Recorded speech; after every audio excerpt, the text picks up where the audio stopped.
Jagat Risang Channel dengan bangga mempersembahkan Sempalan Api di Bukit Menoreh, serial Jalan Darah dengan judul Belenggu Masa Lalu.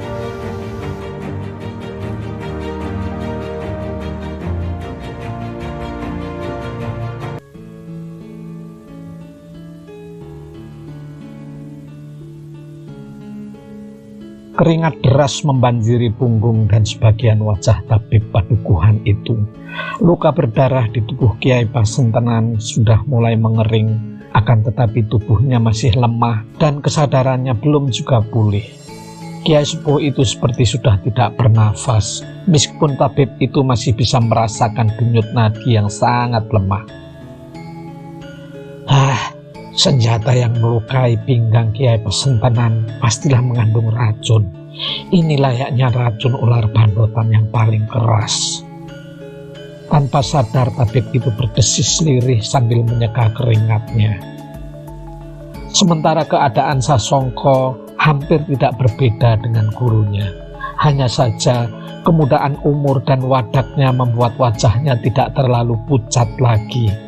Kesadaran bahkan mulai merayapi jiwa murid tertua Kiai Pasentenan itu, meskipun masih timbul dan tenggelam. Antara sadar dan tidak, Sasongko meracau lirih dengan suara yang sangat lemah. "Guru, bertahanlah. Jangan aku, Guru. Adi Waskito saja. Duhai Galuh, kau sungguh kejam dan sangat tidak berbudi." Kalimat-kalimat itu diucapkan Sasongko berulang kali dengan nada lemah dan terputus-putus. Betapa kebingungan melanda hati Waskito muda. Ia sama sekali tidak mengerti arti kalimat-kalimat yang keluar dari bibir kakak seperguruannya itu. Racoan Sasongko itu memberi gambaran bahwa ada masalah pelik di antara para murid Kiai Pasentenan. Akan tetapi, Waskito berusaha menahan semua perasaannya. Perhatiannya sepenuhnya tercurah untuk membantu tabib padukuhan dalam menyiapkan obat, menggeser tubuh-tubuh lemah yang terbaring itu, dan juga meneteskan cairan ke bibir masing-masing yang sedang terluka. Hingga lewat tengah malam, keadaan guru dan saudara seperguruannya itu seperti tidak ada kemajuan. Ketika tabib padukuhan itu minta izin ke Pakiwan dan akan meracik obat di dapur, Waskito muda tetap menjaga guru dan kakak seperguruannya itu sambil terus meneteskan obat di bibir masing-masing secara bergantian. Hatinya sedemikian risau. Siapa gerangan yang telah melukai guru dan kakang Sasongko menggunakan racun yang sangat keji ini? Sepengetahuanku, guru dan kakang Sasongko tidak mempunyai musuh. Desis Waskito muda dalam hati. Lalu, mengapa kakang Sasongko mengigo dan menuduh Galuh bertindak kejam dan tidak berbudi?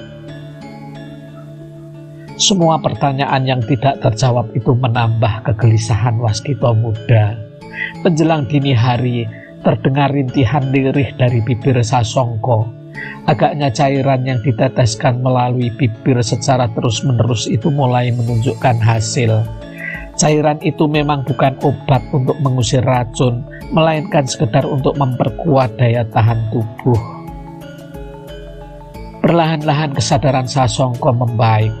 Tabib padukuhan itu membaluri hampir seluruh tubuhnya dengan dedaunan dan akar-akaran tertentu yang ditumbuk halus.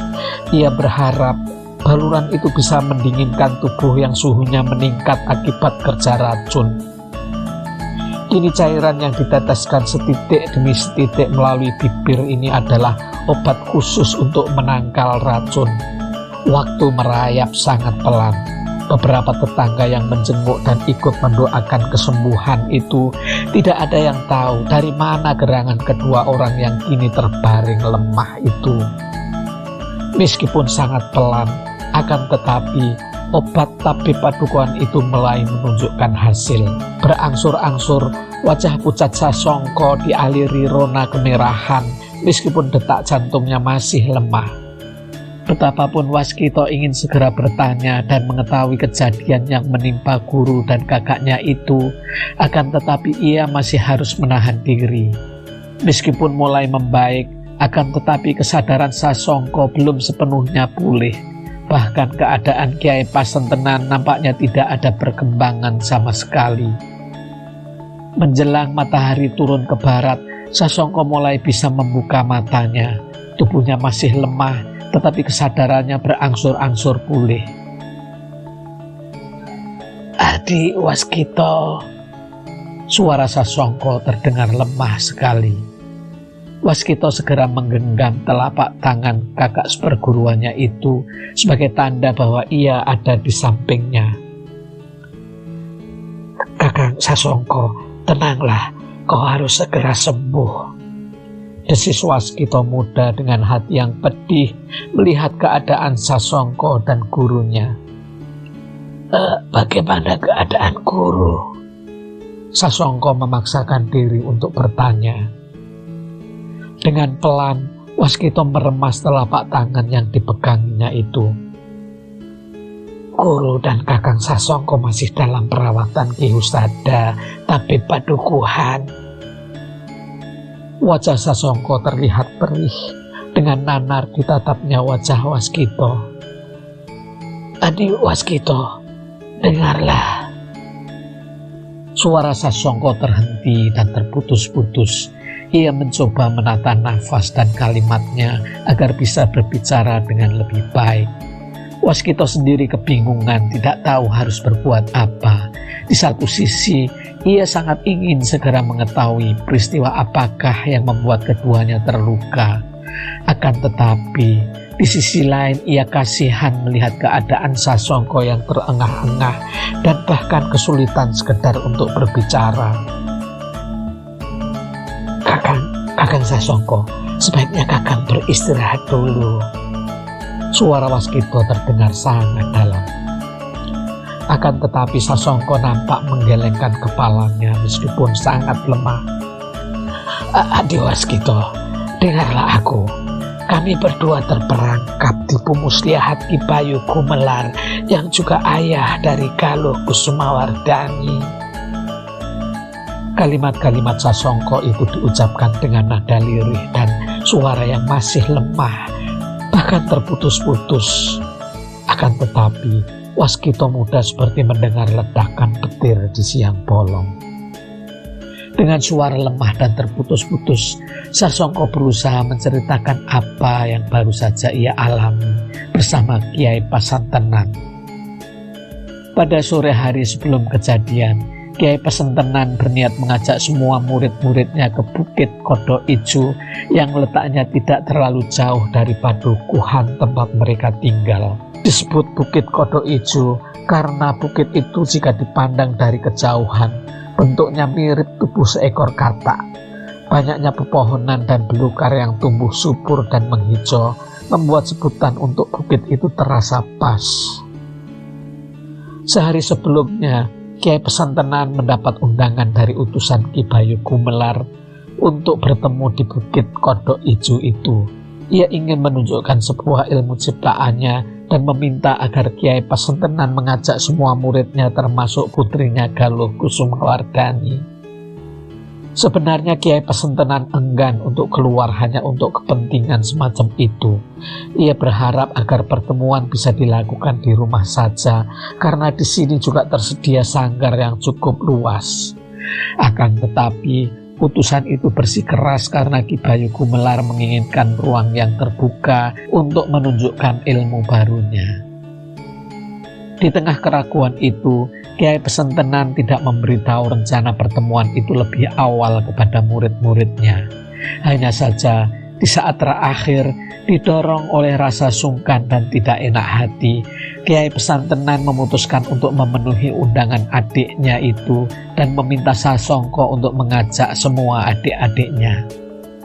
Sayangnya Waskita muda tidak berada di biliknya, sementara Galuh sedang sakit perut karena penyakit bulanannya.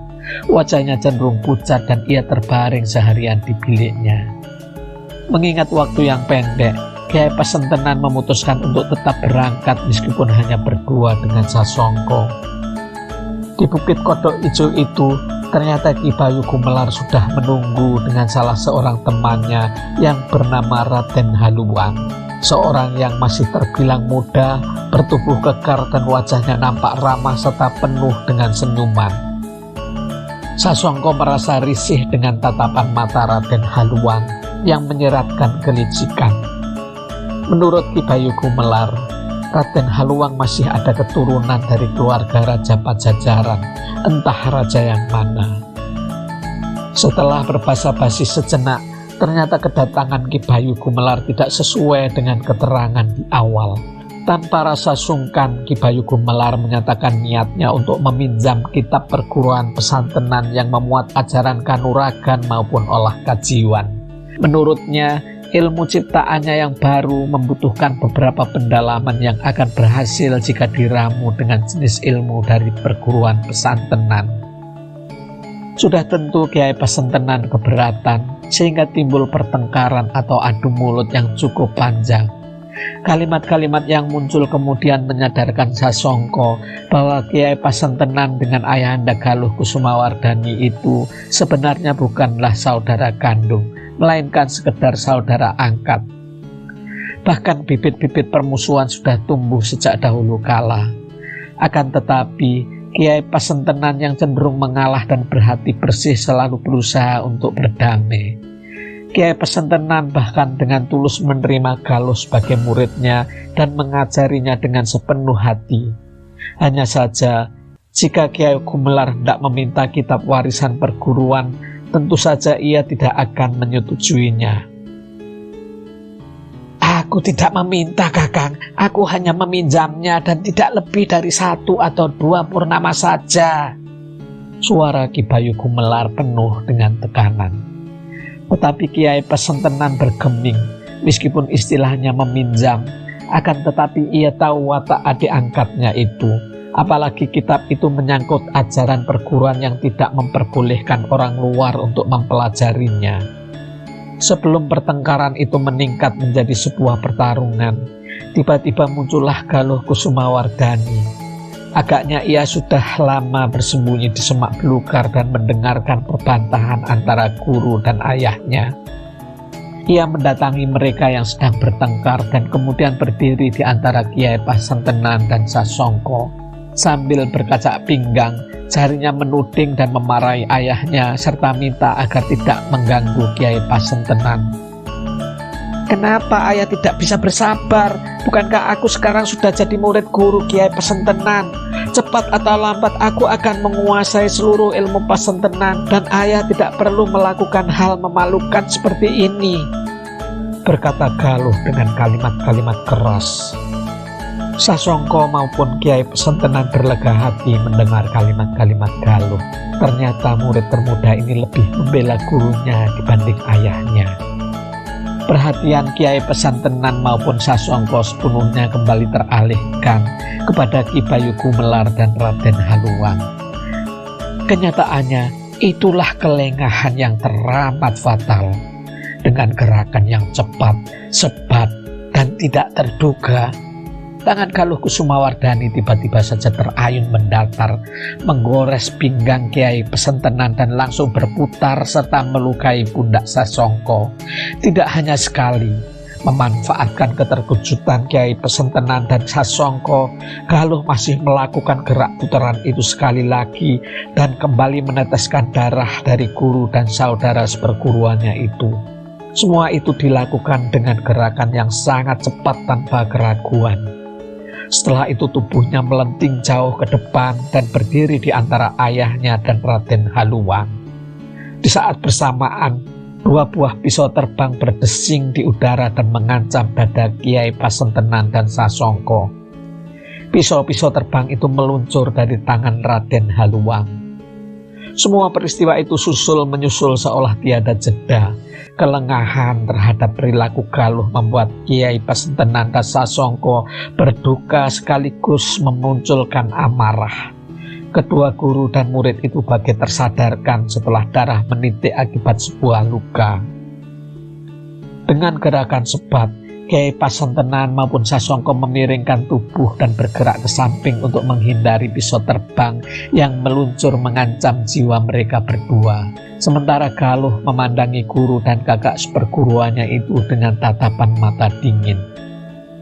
"Maafkan aku guru dan kakang Sasongko, meskipun kalian baik, akan tetapi dendam ayah dan ibuku tidak akan terhapuskan dengan sekedar kebaikan kalian."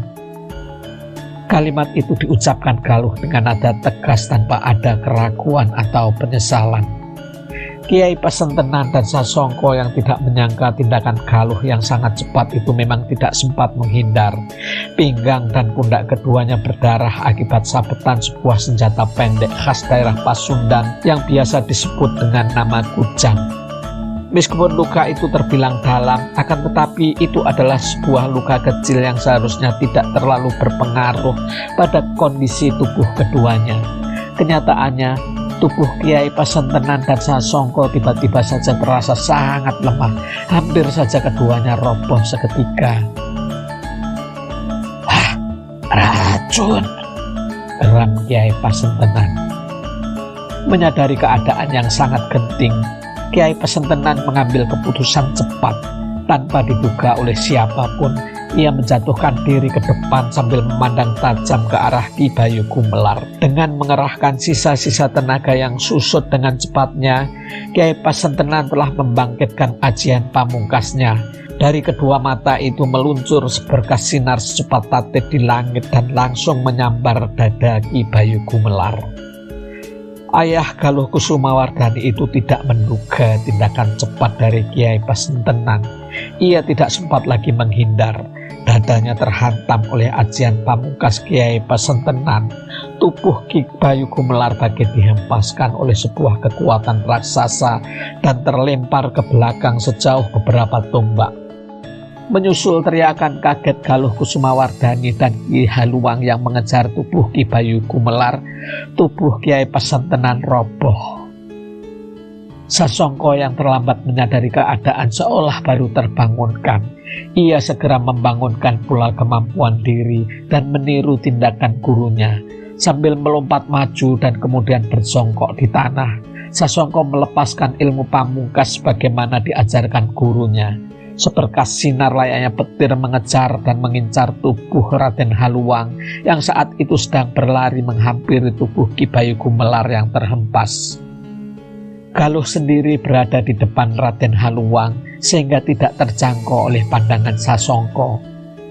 Meskipun dilakukan dengan tergesa-gesa dan dalam jarak yang agak jauh, akan tetapi serangan itu sempat menghantam tubuh belakang bagian kiri dari Raden Haluang. Akibatnya, tubuh kekar itu roboh terjengkang dan bahkan terguling-guling di tanah beberapa kali. Sisa tenaga Sasongko mampu merobohkan teman dari Ki Bayu Gumelar itu. Akan tetapi keadaan Kiai Pasentenan dan Sasongko menyusut dengan cepatnya.